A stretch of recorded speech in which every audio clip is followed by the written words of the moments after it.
আসসালামু আলাইকুম শাইখ ওয়ারাহমাতুল্লাহ। মেয়েরা অন্য পুরুষের নর মুহররমের তেলাওয়াত শুনতে পারবে কি? অনেকে অন্য পুরুষের তেলাওয়াত শুনে বা তেলাওয়াতের প্রেমে পড়ে গেছে, এ ব্যাপারে জানতে চাই। যে প্রেমে পড়েছে তার জন্য হারাম হয়েছে, কিন্তু তেলাওয়াত শুনতে কোনো অসুবিধা নেই।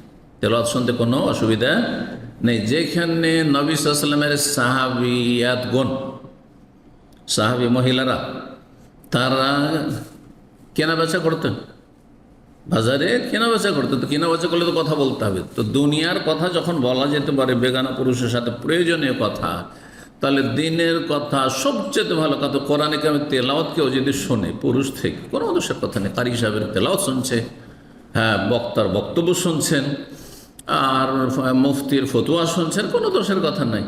কিন্তু এখন কারো বক্তব্য শুনতে গিয়ে কেউ যদি প্রেমে পড়ে যায়, কারো তেলাওয়াত শুনতে গিয়ে প্রেমে পড়ে যায়, তাহলে সে ফিতনায় লিপ্ত হয়। যখন ফিতনায় পড়বে তখন তাকে সেখান থেকে বিরত থাকতে হবে, যে আমি এর তেলাওয়াত শুনলে ফিতনায় পড়ে যাচ্ছি, এর প্রেমে পড়ে যাচ্ছি, সুতরাং তার তেলাওয়াত আর শুনবে না, তার তেলাওয়াত আর শুনবে না। জি, তখন না জায়েজ হবে, অন্যের শুনবে। আল্লাহু আ'লাম।